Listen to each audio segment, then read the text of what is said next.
Basic से, zero level से English सीखने की शुरुआत हम करेंगे। तो अगर आप इंग्लिश के बारे में कुछ नहीं जानते हो तो कोई बात नहीं, सबसे पहले जान लो कि इंग्लिश में अल्फाबेट जो होता है उसमें 26 अक्षर होते हैं, यानी कि एक जो गुब्बारा है पूरी अंग्रेजी का उसको हम कहते हैं अल्फाबेट यानी कि वर्णमाला। तो हिंदी में क ख ग जो ये अक्षर होते हैं, इंग्लिश में इन्हें ही कहा जाता है कंप्लीट अल्फाबेट, यानी इसके 26 लेटर होंगे। लेकिन इनको लिखा कैसे जाएगा? एक होती है बोलने वाली अंग्रेजी, एक होती है लिखने वाली अंग्रेजी। सुनने वाली अंग्रेजी कैसी होती है वो हमें नहीं पता, वो होता है प्रोनाउंसिएशन। लेकिन जब भी आप इंग्लिश लिखते हो या पढ़ते हो, आपके सामने इस तरीके से दो टाइप के अक्षरों का इस्तेमाल किया जाता है इंग्लिश में। पहला स्मॉल लेटर्स, तो इस तरीके के जब छोटे अक्षर आपको दिखाई दें आप उनको कहेंगे स्मॉल लेटर, और इस तरीके के जब बड़े अक्षर दिखाई दें आप उनको कहेंगे कैपिटल लेटर। दोस्तों शुरू करने से पहले मैं एक बात कहना चाहूंगा, आप सभी जो इंग्लिश बोलना सीखना चाहते हो शुरुआत करो आज मेरे साथ एबीसीडी से। आपको लगेगा सर एबीसीडी मुझे आता है, बेटा मैं सच्चाई ईमानदारी से बता रहा हूं, आपका जो ये मुंह है इसी में ये 26 अक्षरों की आवाज जब तक नहीं जाएगी आप इन्हीं अक्षरों से जुड़े हुए बाकी के शब्दों को कैसे बोल पाओगे? तो बिना शर्माए, बिना घबराए,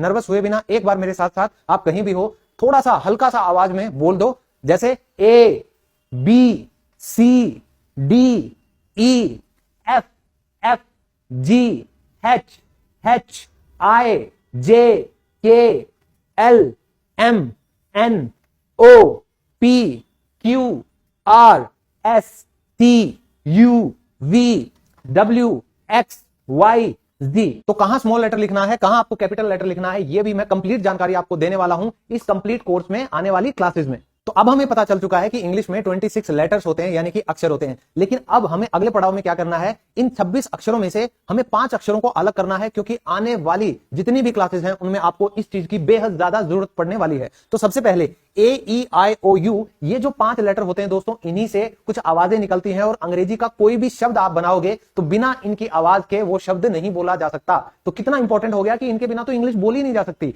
तो आप इनको एक बार जरूर याद रखें कि ए ई आई ओ यू इन्हें बोलते हैं वावल्स, इनकी संख्या है 5, और इनके अलावा जो भी बच गए 21 उनको हम बोलते हैं कॉन्सोनेंट्स। क्या बोलेंगे? कॉन्सोनेंट। अब डायरेक्ट बात करते हैं कि इंग्लिश कैसे बोलेंगे, आप अंग्रेजी में वाक्य बनाना कैसे शुरू करेंगे। तो सबसे बेसिक जो ढांचा है अंग्रेजी बोलने का या बनाने का, वो मैं आज आपके साथ शेयर कर रहा हूं। सबसे पहले अगर आप हिंदी में कहते हो मैं अंग्रेजी सीखता हूं, तो यहां जो ये मैं है ये है आपका काम करने वाला। तो मैं की अंग्रेजी होती है आई, फिर है अंग्रेजी जिसे हम अंग्रेजी में ही क्या बोलते हैं, इंग्लिश भाषा बोलते हैं। सीखने को हम कहेंगे लर्न। तो मैं अंग्रेजी सीखता हूं, इसकी ट्रांसलेशन बन गई आई लर्न इंग्लिश। तो अब आप ये ट्रांसलेशन कैसे करोगे? सबसे पहला स्टेप है कि आप इसको एक बार समझ लो, इसको कुछ टुकड़ों में तोड़ोगे तो आप पूरी अंग्रेजी को टुकड़ों में तोड़ के समझ सकते हो बहुत आसानी से। तो आई क्या है दोस्तों? जैसे काम करने वाला मैं, आई यानी कि कर्ता, काम करने वाला, फिर लर्न यानी कि काम, काम यानी कि क्रिया, एक्शन, फिर अंग्रेजी जो है वो आ गई अन्य शब्दों में। तो इंग्लिश जो कहती है, इंग्लिश का सबसे मेन जो स्ट्रक्चर होता है, जो ढांचा होता है किसी भी अंग्रेजी के शब्द को बनाने का, सबसे बेसिक, सबसे सिंपल, वो कहता है सबसे पहले सब्जेक्ट लगाओ, उसके बाद जो काम किया है वो लगाओ, और जो भी उसके बाद बाकी की जानकारी बच गई अन्य शब्दों को आप यहां लगा सकते हो। तो अब हमने सीख लिया कि हमें दो चीजों की अगर समझ आ गई तो हम अंग्रेजी 50% आज अभी इसी वक्त बोलना शुरू कर सकते हैं बिना किसी टेंशन के। तो पहला शब्द है काम करने वाला कौन है, और दूसरा शब्द है कि काम कौन सा किया गया है। और ये दोनों ही चीजें मैं आपको बता देता हूं, 50% इंग्लिश आपकी इस स्लाइड के बाद खत्म हो जाएगी। आप सभी आज अभी इसी वक्त अंग्रेजी के छोटे छोटे शब्द बनाने शुरू कर सकते हो। तो देखो, सब्जेक्ट यानी कि काम करने वाला, तो अगर मैंने काम किया है तो मैं लिखूंगा आई। अगर मैं कहूंगा वह या उसने, लड़का है तो मैं लिख दूंगा ही, लड़की है तो मैं लिख दूंगा शी। और अगर जानवर की बात हो, किसी ऑब्जेक्ट की बात करें, समय की बात करें या मौसम की बात करें, हम कहेंगे इट। जैसे अंधेरा हो रहा है, कोई सब्जेक्ट नहीं है लेकिन समय की बात है तो मैं कहूंगा इट इज गेटिंग डार्क। मैं कहूं 3 बज गए हैं, इट इज 3 o'clock। समझ आ गया? फिर तुमको अंग्रेजी में यू कहूंगा, हमको अंग्रेजी में वी कहते हैं, इसी तरह वे को कहेंगे दे। और ये, जैसे एक चीज आपके पास है तो आपने कह दिया दिस, यही एक चीज थोड़ी सी दूर रख दूंगा तो आप कहोगे दैट, और एक से ज्यादा ये चीजें मेरे पास आ गई तो दिस, और यही चीजें थोड़ी दूर चलेगी तो दोज। तो इन सब के ऊपर दोस्तों मैं प्रॉपर सेपरेट क्लास आपको देने वाला हूं, बिल्कुल बच्चों की तरह उंगली पकड़कर मैं आपको अंग्रेजी सिखाऊंगा। बस आप दिमाग में इतना डाल लो, ये जितनी भी चीजें हैं सिर्फ यही आपका सब्जेक्ट है, इसके अलावा कुछ नहीं। इंग्लिश बहुत आसान है। इसके अलावा अगर आपको किसी का नाम पता है कि सुरेश ने वो काम किया है, नरेश ने, अमित, सुमित, आप में से किसी का नाम होगा शिवम, तो उन सबका नाम अगर आप लिख दोगे वो भी सब्जेक्ट में आ जाएगा। बस इसके अलावा इंग्लिश में सब्जेक्ट है ही नहीं। समझ आया? तो दोस्तों सब्जेक्ट किसके साथ इस्तेमाल करोगे? वर्ब के साथ। और हेल्पिंग वर्ब बताती है कि किस समय काम हो रहा है, तो ये सबसे इंपॉर्टेंट पड़ाव है हेल्पिंग वर्ब्स का। तो हेल्पिंग वर्ब जैसे इज एम आर, तो देखो आप किसके साथ कौन सी क्रिया लगाओगे ये मैं अभी अभी बताने वाला हूं। सबसे पहले इनका हिंदी का मतलब समझ लो। हूं को आप अंग्रेजी में कहेंगे एम। तो यहां आपको पता चल गया भाई, मैं की अंग्रेजी होती है आई और हूं की अंग्रेजी होती है एम। तो आप अगर कहना चाहो कि भाई मैं खुश हूं तो आप इंग्लिश में लिख सकते हो अब तो आई एम हैप्पी। आप कहना चाहो यार मैं उदास हूं, आप लिखोगे आई एम सैड। आप कहना चाहते हो मैं गुस्सा हूं, आप कहोगे आई एम एंग्री। तो बताओ मुझे, क्या आप अब आसानी से कभी भी आपको कुछ कहना पड़े कि मैं निर्दोष हूं, मैं खुश हूं, मैं बीमार हूं, मैं अमीर हूं, मैं एक विद्यार्थी हूं, मैं एक अध्यापक हूं, तो क्या आप इसकी इंग्लिश आप बना सकते हो आई एम लिखकर? बिल्कुल बना सकते हो। अब अगला पड़ाव कहता है का मतलब होता है इज। तो अब आपको पता चल गया, वह को मैं बोलूंगा ही अगर लड़का है तो, है का मतलब होता है इज। तो आप कहना चाहते हो कि वह क्या है? वह मेरा दोस्त है, आप कहोगे ही इज माई फ्रेंड। आप कहना चाहते हो वह क्या है? वह निर्दोष है, तो आप कहोगे ही इज इनोसेंट। तो इसी तरह ही इज लिखकर आप उसके बारे में कोई भी जानकारी देना चाहो, जैसे वह एक विद्यार्थी है, ही इज अ स्टूडेंट, वह एक वकील है, ही इज अ लॉयर। इसी तरीके से हैं और हो को आप आर कहोगे, था थी को आप वॉज कहते हैं, थे को हम इंग्लिश में वह कहेंगे। आपके पास कोई है तो आप हैज कहोगे या हैव कहोगे। जैसे आप कहना चाहो मेरे पास समय नहीं है, आप कहोगे आई हैव नो टाइम। आप कहना चाहते हो उनके पास बहुत पैसा है, उनके यानी कि they have a lot of money. अगर आप कहना चाहो कि उसके पास 2 गाड़ियां हैं, आप कहोगे ही हैज 2 कार्स। अब किसके साथ हैज आना है, किसके साथ हैव आना है, इसका मैं चार्ट आपको दिखाने वाला हूं, अभी आपको टेबल दिखाऊंगा। अब पास है तो हैज हैव हो गया, आपके पास कुछ था बीते हुए समय में, आप कहोगे हैड, कि भाई मेरे पास 500 रुपए थे, आप कहिए आई हैड 500 रुपीज। ठीक है, मेरे पास एक चेतक का स्कूटर था, I had a Chetak scooter. इसी तरीके से आप भविष्य के बारे में बात करें कि आपके पास होगा, विल हैव। आप कहना चाहते हो भाई मेरे पास बहुत सारा पैसा होगा, आप कहिए I will have a lot of money. आप कहना चाहते हो कि मेरे पास कल 50,000 रुपए होंगे, आप कहो I will have 50,000 rupees tomorrow. कह सकते हो ना आप। तो लास्ट है चाहना। तो अगर आप कोई चीज चाहते हो तो आप कहिए वांट, कि मुझे 500 रुपए चाहिए, आई वांट 500 रुपीज। मुझे नई कार चाहिए, I want a new car. मुझे एक नया खिलौना चाहिए, I want a new toy. ठीक है, फिर आप कहते हो कि मैं कुछ काम कर सकता हूं, तो उसके लिए कैन का इस्तेमाल होता है कि मैं अंग्रेजी बोल सकता हूं, आई कैन स्पीक इंग्लिश। वह मेरी मदद कर सकता है, ही कैन हेल्प मी। वह घर जा सकती है, शी कैन गो होम। ठीक है, वह तेज दौड़ सकती है, शी कैन रन फास्ट। इसी तरीके से लास्ट है आपका करने देना। जैसे मुझे अंग्रेजी पढ़ाने दो, लेट मी टीच इंग्लिश। मुझे सोने दो, लेट मी स्लीप। मुझे दौड़ने दो, लेट मी रन। मुझे आराम करने दो, लेट मी रेस्ट। तो ये जितने भी सब्जेक्ट हैं, इनके साथ जो ये हेल्पिंग वर्ब हैं, अगर आपने सिर्फ इन दोनों को याद कर लिया, मैं दावा करता हूं 50% आपकी इंग्लिश करेक्ट होगी, कोई गलती उसमें नहीं हो सकती। और ये वो चार्ट है जो आपको हमेशा याद दिलाएगा शुरुआत में प्रैक्टिस के लिए कि भाई कौन से सब्जेक्ट के साथ कब कौन सी हेल्पिंग वर्ब लगेगी। जैसे अगर मैं कहूं सब्जेक्ट आपका आई है यानी मैं, तो प्रेजेंट यानी वर्तमान में आप इसके साथ एम लगा सकते हो। ठीक है, पास्ट में आप इसके साथ वॉज लगा सकते हो, और फ्यूचर में आप इसके साथ विल और शैल दोनों लगा सकते हो। ठीक है, ये सिचुएशन हम टेंसेज में आराम से पढ़ लेंगे।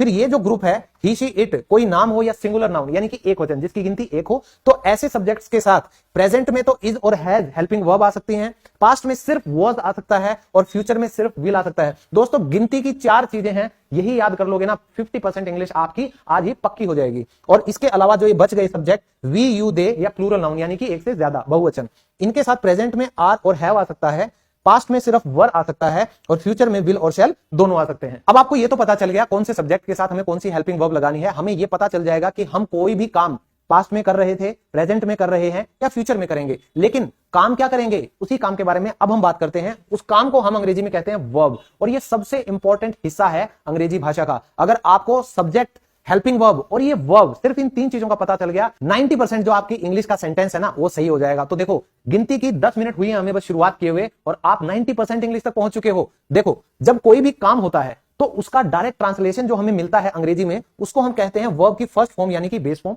ठीक है, उसी का भूतकाल यानी कि पास्ट फॉर्म, बीते हुए समय में जो हम इस्तेमाल किया था हमने, उसी की फॉर्म सेकंड हो जाती है। फिर कोई काम अगर पूरा हो चुका होता है यानी कि मैच्योर हो जाती है क्रिया फर्स्ट सेकंड थर्ड, जैसे eat ate eaten, go went gone, catch caught caught, write wrote written, play played played, learn learned learned, teach taught taught. तो इस तरीके से आप बचपन में भी आपने देखे होंगे ये क्रिया है, वर्ब की 3 फॉर्म्स हैं, बहुत बहुत इंपॉर्टेंट है। और 3 के साथ साथ आप 5 फॉर्म्स भी याद कर सकते हो। कैसे? वर्ब की जो ये बेस फॉर्म है ना दोस्तों, इसी के साथ अगर आप आईएनजी लगा देते हो तो आप बना लेते हो वर्ब की 4th फॉर्म। इसी के साथ अगर आप एस या एस लगा लेते हो, आप बना लेते हो वर्ब की 5th फॉर्म। ये जरूरी है कि आप वर्ब की 5 फॉर्म इसी तरीके से याद करें, ताकि आपको इंग्लिश बोलने में, पढ़ने में, सीखने में, सुनने में कोई भी दिक्कत कभी भी नहीं आएगी। तो जैसे एग्जांपल मैं लेता हूं ईट का, ये है फर्स्ट फॉर्म, इसी की 2nd 3rd 4th 5th। ईट एट ईटन, ईट एट ईटन, और ये है फोर्थ फॉर्म ईटिंग, और ये है फिफ्थ फॉर्म दोस्तों ईट्स। ये जो फोर्थ फॉर्म है ये प्रेजेंट पार्टिसिपल यानी ये कंटिन्यूअस फॉर्म है। ये हमें बताती है कोई भी काम लगातार होने वाला है, या तो प्रेजेंट में, पास्ट में या फ्यूचर में। और ये जो वर्ब की फिफ्थ फॉर्म है ये है सिंगुलर फॉर्म, यानी कि ये ही शी इट या कोई नाम, कोई एक बंदे की जब हम बात करेंगे तो हम वर्ब की बेस फॉर्म नहीं लगाएंगे, बल्कि क्योंकि हमारे पास सिंगुलर वर्ब की फॉर्म ये दी हुई है, हम एक सिंगल सब्जेक्ट के साथ सिर्फ और सिर्फ वर्ब की फिफ्थ फॉर्म लगाएंगे, एक चीज को छोड़कर। इंग्लिश में एक्सेप्शन यानी अपवाद बहुत होते हैं, आपको याद रखना पड़ेगा। आई यानी कि मैं, वो प्रेजेंट में इसके साथ चला जाता है, फिर हैज हैव में से वो हैव के साथ चला जाता है, फिर पास्ट में वो वापस से सिंगुलर बन जाता है, वर्ब के साथ चला जाता है। तो आपको सिर्फ आई को याद रखना है, पकड़ के रखना है। उसके अलावा ये जो चीज है ये थर्ड पर्सन सिंगुलर के साथ ही आएगी, और प्रेजेंट में हो या पास्ट में थर्ड पर्सन सिंगुलर का जो ग्रुप है, ही शी इट या कोई नाम हो, ये चार भाई हैं, ये हमेशा एक साथ रहेंगे। तो ये वर्ब की फिफ्थ फॉर्म एस या एस बेस फॉर्म में लगाकर, जैसे ईट का इट्स बना, ये हमेशा किसके साथ आएगा, ही शी इट या कोई नाम के साथ। ये मैं बार बार इसलिए रिपीट कर रहा हूं क्योंकि इससे इंपॉर्टेंट कुछ भी नहीं है, तो इसको हमेशा याद रखो। और वर्ब की 5 फॉर्म्स अगर आपको याद करनी है तो दोस्तों मेरे एप्लीकेशन इंग्लिश लवर्स पर मैंने कंप्लीट 500 डेली यूज के वर्ब्स की मैंने फाइल बना रखी है, आप वहां से जाकर ले सकते हैं। सबसे इंपॉर्टेंट, आपके आसपास होने वाले जो रोजमर्रा के काम हैं, जैसे खाना पीना, रोना सोना, धोना, जागना, भागना, कूदना, खेलना, बेचना, खरीदना, तो दोस्तों ये सारे शब्द अगर आपको अंग्रेजी मतलब इनका नहीं पता तो आप चाहे कितनी भी अंग्रेजी पढ़ लो, आप कभी इंग्लिश नहीं बोल पाओगे। तो छोटा बच्चा हमेशा ऐसी शुरुआत करता है, टीचर उसको स्कूल में सिखाते हैं, बेटा स्टैंड अप, सिट डाउन, गो, कम, स्लीप, राइट, ओके। तो ऐसे ही आप सीखोगे, और ऐसे ऐसे कम से कम आपको 400 या 500 शब्द अगर नहीं आते हैं दोस्तों तो आपके लिए दिक्कत हो जाएगी। इसलिए मैंने कहा जो वर्ब की 5 फॉर्म्स की पीडीएफ मैंने दे रखी है उसमें ये सारी चीजें आपको मिलेंगी। एक बार कर लोगे तो कभी जिंदगी में पीछे मुड़कर देखने की जरूरत नहीं पड़ेगी। आपके लिए पहला और आखिरी पीडीएफ होगा वो वर्ब का, दोबारा कभी वर्ब का बारे में सोचना भी नहीं पड़ेगा। जैसे भागो को हम इंग्लिश में कहेंगे रन, तो मैंने कुछ बेसिक यहां लिखी है, उनको एक बार देख लेते हैं। रुको यानी स्टॉप, बोलो स्पीक, लिखो यानी राइट, कूदो यानी जंप, नाचो डांस, गाओ सिंग, नहाओ बेद, खाओ ईट, पकड़ो कैच। अब आप मेरे साथ बताओ इनका अंग्रेजी मतलब क्या होता है। मैं लिख कर देता हूं, 99% आप सभी को ये आते होंगे, तो मेरे साथ प्रैक्टिस करो। आओ यानी कम, जाओ को हम कहते हैं बेटा गो, मारो को क्या कहेंगे बीट, इसे मारो बीट हिम, उड़ो यानी फ्लाई, पक्षी को उड़ाते हैं ना उड़ो, काटो कट, फिर है देखो सी, फिर है फेंको थ्रो, फिर है पियो यानी कि ड्रिंक, फिर है बेचो यानी कि सेल, फिर है खरीदो यानी कि बाय। तो ये डेली यूज के मैंने 20 शब्द आपको कराए हैं। ऐसे ऐसे 500 शब्द अगर आप कर लोगे, और 90% इंग्लिश आपको ऑलरेडी आ चुकी है, सब्जेक्ट क्या है, हेल्पिंग वर्ब क्या है और वर्ब क्या लगेगी, तो 90% आपकी इंग्लिश आज अभी इसी वक्त से ही शुरू हो चुकी है। और नहीं हुई है तो अब हो जाएगी, क्योंकि मैं आपको करवाने वाला हूं डायरेक्ट प्रैक्टिस। तो आप मेरे साथ साथ प्रैक्टिस कीजिए। एम को हमने कहा था इसका मतलब हूं होता है, और ये इस्तेमाल किया जाता है आई सब्जेक्ट के साथ। तो मैं प्रैक्टिस तो करवाऊंगा ना भाई। जैसे मैं ठीक हूं तो आई एम फाइन, आपको सिर्फ इतना याद करना है। यहां जो भी आपसे पूछा जाता है उसकी अंग्रेजी क्या होगी, आपका काम बस इतना है। शुरुआत तो आपको पता चली गई कि आई एम है। जैसे मैं बगीचे में हूं तो आपने लिख तो दिया आई एम, अब आगे यानी कि बगीचे में यानी इन द गार्डन, तो आपका पूरा सेंटेंस सही हो गया। इसके साथ आप कहते हो भाई मैं जिंदा हूं, आई एम, जिंदा होने की अंग्रेजी क्या होती है, अलाइव, आई एम अलाइव। फिर कोई बीमार है तो आप क्या कहोगे, मैं बीमार हूं, आई एम सिक। फिर आप कहते हो मैं मीटिंग में हूं, बाद में फोन करना, आप कह रहे हो आई एम। जैसे आप बगीचे में थे वैसे ही आप मीटिंग में हो, I am in the meeting. और लास्ट है दोस्तों, मैं 35 साल का हूं, आप अपनी उम्र भी बता सकते हो, आप कहते हो आई एम 35 ईयर्स ओल्ड। तो दोस्तों यहां आप अपनी उम्र लिखकर एक बार कमेंट में जरूर बताना आपकी एज क्या है, ताकि मुझे पता चले जो मेरे स्टूडेंट इतने सारे हैं उनकी उम्र क्या क्या है, कमेंट जरूर करना। नेक्स्ट हेल्पिंग वर्ब है इज, जिसका हिंदी में मतलब होता है। इसके साथ सब्जेक्ट लगते हैं जो मेरा सबसे फेवरेट है, ही शी इट और नाम। ये चार भाइयों को हमेशा याद रखो, ये एक साथ रहते हैं। जैसे वह डॉक्टर है तो वह की अंग्रेजी होती है ही, है की अंग्रेजी होती है इज। तो अब आपको इन दोनों के अलावा जो भी बच गया ऑब्जेक्ट वही लिखना है। तो डॉक्टर को हम क्या कह देते हैं, अ डॉक्टर। ये कुर्सी टूटी हुई है तो मैंने कहा था ये यानी कि दिस, आपका आ गया है के लिए is, this is a broken chair, ये कुर्सी टूटी हुई है। या आप ये लिख सकते हैं दिस चेयर इज ब्रोकन, आप दोनों लिख सकते हैं this chair is broken. Next क्या है कि वह नौसिखिया है, यानी कि नया नया बंदा है, इसको कुछ आता नहीं है, तो आपने ही इज तो लिखना ही था, क्योंकि वह और है दोनों ही यहां पे आए हुए हैं। ही इज अ नौसिखिया को हम अंग्रेजी में कहते हैं नोविस। Got it. मीरा खूबसूरत है, तो नाम के साथ भी तो आपका इज आ सकता है। आपने कहा मीरा इज, मीरा क्या है, खूबसूरत है यानी कि ब्यूटीफुल। लास्ट है मनोज, समझदार है, तो आपने लिखा मनोज है यानी कि इज, समझदार यानी कि स्मार्ट। मनोज इज स्मार्ट, आप भी तो स्मार्ट हो। फिर है आर, आर को हम जोड़ेंगे वी, यू और दे के साथ, क्योंकि आर का मतलब होता है हैं कि वे ऐसे हैं, हम ऐसे हैं, जैसे हम विद्यार्थी हैं। तो वी आर तो यहां फिक्स हो गया हमारा, विद्यार्थी हैं तो स्टूडेंट्स। तुम्हें गलत फहमी है, तुम यानी कि यू, है यानी कि आर, यू आर गलत फहमी होती है, मिस्टेकन, मिस्टेकन। वे मेरे दोस्त हैं, वे यानी कि भाई दे के साथ आएगा आर, मेरे दोस्त यानी कि माय फ्रेंड्स। तो दोस्तों ऐसे ही अगर आप प्रैक्टिस करते जाओगे ना मेरे साथ, मैं कहता हूं जब तक ये 30 क्लास पूरी होंगी आपको सारी की सारी इंग्लिश आपके हाथों में होगी। तो ऐसे ही अगर आप घर पे भी प्रैक्टिस करोगे तो मैं दावा करता हूं कि जब तक ये कोर्स खत्म होगा आपकी अंग्रेजी का जो डर है वो हमेशा के लिए खत्म हो जाएगा। फिर हम खिलाड़ी हैं, वी आर प्लेयर्स। फिर है तुम मेरे भाई हो, यू आर माय ब्रदर। फिर वे तो अजनबी हैं, दे आर स्ट्रेंजर्स। तो अजनबी को अंग्रेजी में क्या कहते हैं दोस्तों? स्ट्रेंजर्स। नेक्स्ट है हमारा प्रेजेंट के हेल्पिंग वर्ब्स के बाद अब हम करेंगे पास्ट यानी कि वॉज, जिसका मतलब होता है था या थी। और ये वॉज आता है इन चारों भाइयों के साथ तो आएगा ही आएगा क्योंकि एक साथ रहेंगे। लेकिन ये जो आए भाई साहब है ये कहता है भाई मुझे भी एडजस्ट कर लो इस बार, तो आए के साथ भी वॉज आता है। जैसे मैं भूखा था, मैं था, क्या था? भूखा, हंग्री। मैं गरीब था, आई वॉज पुअर। मैं अमीर था, आई वॉज रिच। मैं खुश था, आई वॉज हैप्पी। मैं उदास था, आई वॉज सैड। वह अकेला था, अब वह यानी ही के साथ भी क्या आता है? वॉज, अकेला यानी कि अलोन। अमित गरीब था तो आप लिखेंगे Amit was poor, Amit was poor. वह बहुत सुंदर थी, वह यानी कि शी वॉज। आप बहुत सुंदर के लिए अंग्रेजी में लिख सकते हैं गॉर्जियस, वेरी ब्यूटीफुल लिखने की जरूरत नहीं है दोस्तों, गॉर्जियस लिख सकते हैं। वह मुझसे नाराज था, ही वॉज। अब कई लोग कहेंगे sir he was angry with me, बजाओ ताली। बिल्कुल नहीं, ही वॉज एनॉयड। एनॉयड का मतलब होता है नाराज होना, he was annoyed with me, कि वो मुझसे नाराज था। दोस्तों गुस्से के लिए हम इस्तेमाल करेंगे एंगर इश्यूज का, कि उसे गुस्सा आता है, he has anger issues. Next है हमारा व, जिसको हिंदी में हम कहते हैं थे, बीते हुए समय में। और ये आपके सब्जेक्ट्स जो है वो बच गए थे प्लूरल नाउन के साथ। तो तुम खुश थे, यू व हैप्पी। हम थके हुए थे, वी व, थके होना यानी कि टायर्ड, TIRED। और भाई वे अमीर थे, दे व रिच। और बच्चे घर पे थे तो आप कहोगे द चिल्ड्रन व एट होम। अब दोस्तों मैंने कहा एक से ज्यादा लोग हो, प्लूरल नाउन हो, तो उनके साथ भी क्या आता है? दे यानी कि थे। तो बच्चे एक से ज्यादा हैं, इसीलिए हमने क्या लगाया? बच्चों के साथ वर लगाया है। विद्यार्थी कक्षा में थे, अब यहां भी क्या लगेगा? द स्टूडेंट्स व इन द रूम।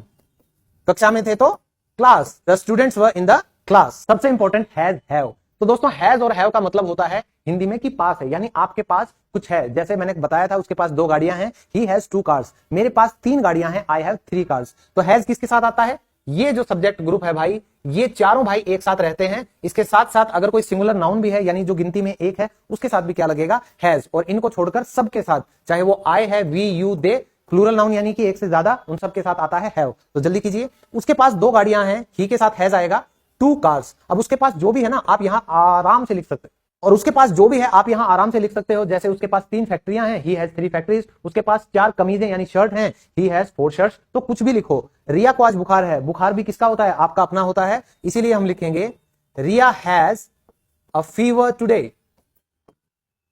रिया को आज बुखार है। मुझे एक परेशानी है, तो परेशानी भी आपकी है, आई के साथ क्या आएगा? हैव। आप कह रहे हो कि I have a problem. Ravi की कल परीक्षा है, तो परीक्षा भी किसकी है? आपकी है। तो आप लिखेंगे रवि हैज, नाम के साथ क्या आएगा? Has. Ravi has an exam. कब है भाई? कल है, टुमारो, टुमारो। और यार तुम्हारी मुस्कान बड़ी अच्छी है, तो आप कहोगे you have a nice smile, nice smile. अब मेरी कार का टायर पंचर है, तो मालिक कौन है? आप हो, आपकी गाड़ी है, तो आप क्या लिखोगे? My car has a flat tyre. तो दोस्तों आप ये याद रखें कि जब भी टायर पंचर की बात आए आप हमेशा लिखेंगे फ्लैट टायर। अब प्रेजेंट में पास है तो हैज और हैव लग गया, लेकिन बीते हुए समय में अगर आपके पास कुछ था तो सभी सब्जेक्ट्स के क्या साथ लगेगा? हैड, यानी कि आपके पास था। अगर आपने कुछ खाया था तो खाने पीने के लिए भी आप हैड का इस्तेमाल कर सकते हो बीते हुए समय के लिए। प्रेजेंट में हैव आता है ईट और ड्रिंक के लिए मॉडर्न इंग्लिश में। जैसे मेरे पास फिएट कार थी, बड़े शान की बात होती है, सभी सब्जेक्ट्स के साथ लगा सकते हो। तो आप लिखोगे I had a fiat car. फिर है भाई मैंने नाश्ते में अंडे खाए थे, तो आप कहिए आई हैड एग्स। आप कहोगे I had eggs in breakfast, breakfast. उसके पास 250 रुपए थे, ही हैड 250 रुपीज। और मुझे एक बुरा सपना आया। सपना भी तो आपका एक्सपीरियंस है, तजुर्बा है। तो जो बीते हुए समय में जो घटना घट चुकी है उसके लिए भी आप क्या बताओगे कि मुझे एक बुरा सपना आया, आई हैड। और बुरे सपने को अंग्रेजी में क्या बोलते हैं दोस्तों? नाइटमेयर। तो आई हैड अ नाइटमेयर। और हमारे पास कोई रास्ता नहीं था, आप कहिए वी हैड। कोई रास्ता नहीं यानी कि नो ऑप्शन। मेरे पास कोई रास्ता नहीं है, आई हैव नो ऑप्शन। तुम्हारे पास कोई रास्ता नहीं है, यू हैव नो ऑप्शन। और उन सबके पास कोई ऑप्शन नहीं था, दे हैड नो ऑप्शन, यानी कोई रास्ता नहीं था।